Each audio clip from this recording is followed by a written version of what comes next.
Ready? You go. Hello, my name is Jacob Parrish, and this is my AP Research presentation on socioeconomics and high school seniors. The specific question I'll be answering today is how do high school seniors perceive their socioeconomic background's effect on personal life pathways? How did I get to this point? In AP seminar, I was looking at every assignment through the economic lens. The specific topic that I was mainly focused on in AP seminar was the smartphone's accessibility contrast between the urban and rural United States. In this, I was looking through the economic lens and also the social lens, but mainly the economic lens. And in this, I found that rural areas of the United States, especially in the Midwest, they had very little technological resources. They didn't have accessibility to the smartphone, internet connections, even radio towers. Their cell phone connections were very spotty, and this was all because companies were not focused on building new technologies out in rural United States. There were less people, less money to be made. And this is whenever I realized that economics is a driving force for a lot of influences in adult life. And I began to wonder how that could affect students in high school, elementary school, middle school. My personal experience with socioeconomic pressure comes from my family. I come from a household of 7 people, 5 children, 2 adults. It's a mixed family. At one point it was a broken family. And my parents have struggled to provide for all 5 children throughout the past 10 years since they've been married. My dad has been a truck driver for the past decade, and my stepmom has been a licensed practical nurse and just got her RNs. The money has not been flowing in through my household like it should have been.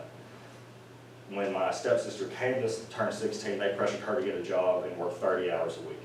When my stepbrother Carson turned 16, pressured him to get a job and work almost 40 hours a week. When I turned 16, they pressured me to get a job and work 30 hours a week. And this is in addition to being considered an AP student and a student athlete. And this showed me that there were a lot of at-home pressures that forced me to look at the socioeconomics of my household. I didn't want a struggle like my parents have had. And I had asked my dad for a quote before this presentation, and he had said that college is its own form of hard work, and it is less physical but very much more mental perseverance. Your path might be undetermined, so prepare yourself for everything imaginable. This was his way of saying that I'm unsure about you going to college. He was not certain. He wanted me to go into the workforce immediately. He believed that it was the best thing for me to have a plan B, focus on CTE classes like masonry, carpentry, or welding, anything hands-on blue-collar work. He did not want me to get a white-collar job. And so that kind of distracted me from AP. But it showed me the importance of working hard, and because I had seen him and my stepmom and everyone above me in age work for something like money and anything to get out of our socioeconomic standings. In my literature review, there was little research on high school students. The closest topics were from Megan Aaron, which conducted surveys in the Midwestern United States on high potential middle school students. And this, she was focusing on the social engagements of students. She ignored the economics, but she was still focused on middle school students and how social pressures affect their academic success. And then there was Anna Englight, who focused on family backgrounds such as marriages and a little bit of economics, but mainly how the social influences such as marriage and broken families can affect elementary age students. Aaron's research found that there was a high trend between academic success and social engagement. If a student had a positive social engagement, such as a principal or administrator continuously talking to them about academics, then they did better academically. And the inverse was true. If they were neglected throughout that process and they were told you need to go work or you need to focus on football or baseball, then they tended to focus more on those things and ignore school. And then Anna Englight, her research found a humongous trend between family background and elementary students academic success. She's found that students from broken homes or mixed families did tremendously worse than students that came from what you would consider almost a perfect family with no divorce and good economic standing. Those students did over 50% better on her test that she had given out to them. And this identified a clear gap in my research because there was no information on rural schools in North Carolina, and there was no information on high school students or social economics. It was like the economics of students had been completely ignored by any researchers on this topic. And how did it come together? I chose social economics because I was very interested in the economics of students from seminar and my personal experience. Family background, because Anna Englight's article showed that there was a huge correlation to family background and academic success, and I wanted to see if that was still true in high school students, or as prevalent in high school students as it was in elementary age students. Psychology, because students, they perceive everything differently. And at the end of the day, students need to be understood. If we do not understand how a student reacts to their socioeconomic standing or their family background, you won't know how to help them throughout high school or college or work.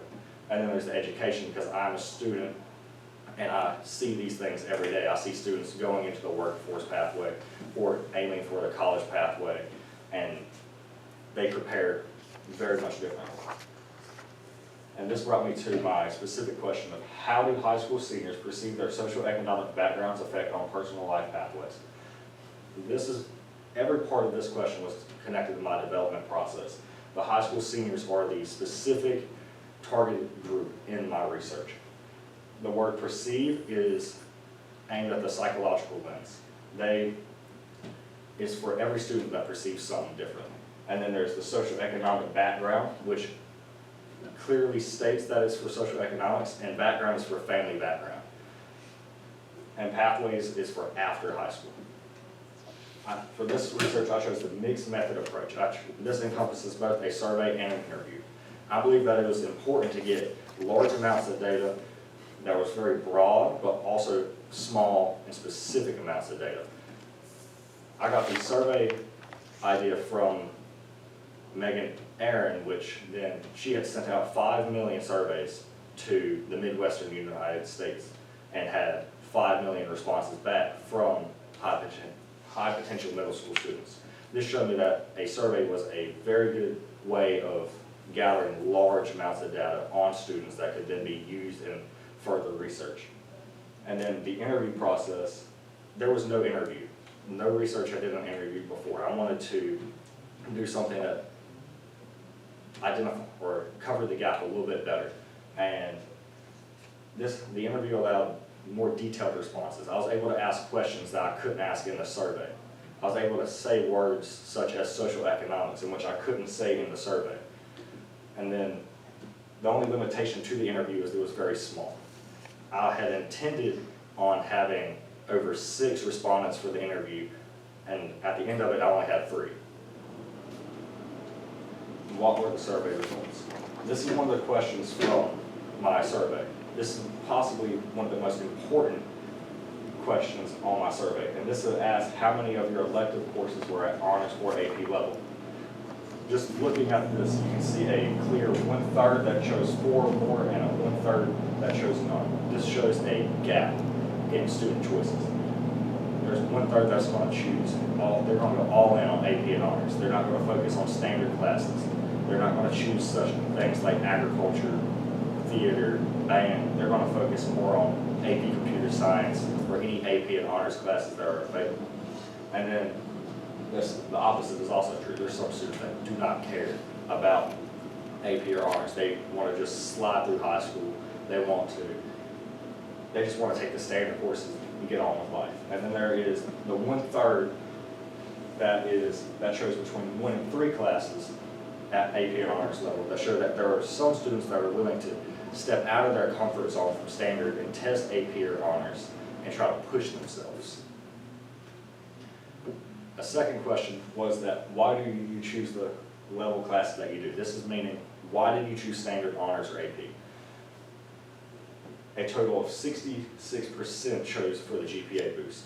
This aligns with the 66% that chose 4 or more, and then that is also paired with the 1 to 3 category. And then to me, the most important thing was that guardians wanted them to. 25% said that their guardians wanted them to. This is the only part in the survey that identifies any aspect of, or any truth to guardians like influencing students. Everywhere else in the survey, they had said that they do not believe that their family background or guardians or guardian career path had influenced their decisions. This is the only part in the survey that shows that 25% did have that parental influence. And then I asked students, do you intend on attending a 4-year university? There's 72.6% that said yes, and then 21% that said yes, that said maybe. That is a total of 93.6% of possible college students after this year. And then out of that 93%, only 49% believe that college would benefit their future. This led me to ask questions like, why do they pursue college if they don't want to go? And then this leads into the personal interviews where I can ask them more specific questions on these questions that I had asked. I asked students 1 and 2, what classes have you pursued the most in high school? Student 1 said agriculture and mechanics classes, which are traditionally more CTE classes. They don't require a college degree after high school unless you're going for welding or anything that is more specific job training. Student 2 said that they chose more AP honors and RCC with the goal of pursuing a degree in nursing.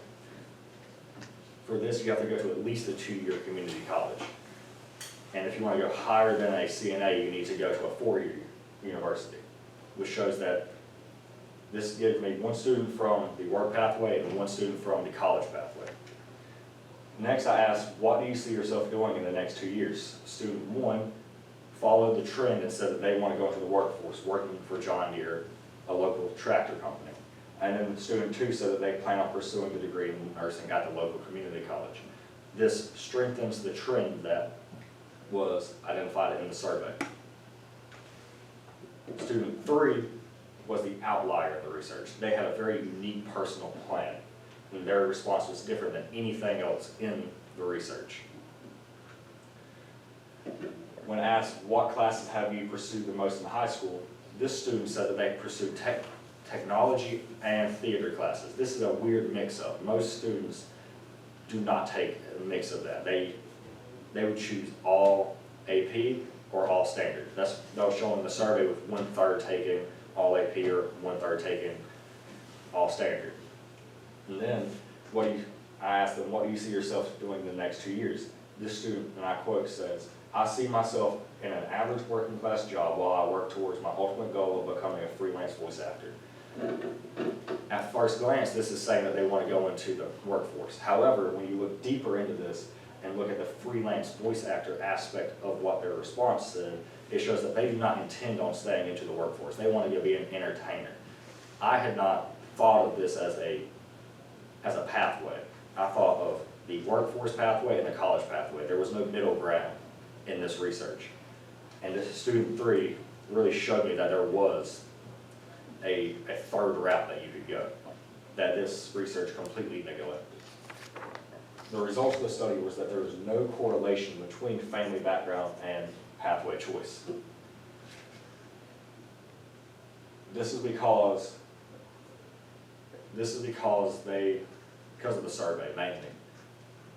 When the students none of the questions correlated with family background. They all denied it. The survey also declined it. All 3 respondents on the survey had said that they do not believe that their parental career choice had influenced them in any way, shape, or form. They believe that it was only them making the decisions, not their home economics, not their parental career choices, not siblings, just them and their interests. And then it was found that social economic plays a little role in student decisions. Again, this is going back to the interview when the students said that they don't believe that social economics plays a role in their life at all, especially with class choice or potential career pathways after high school. And then the most important result of this study found that some students cannot fit into a structured bipartisan system.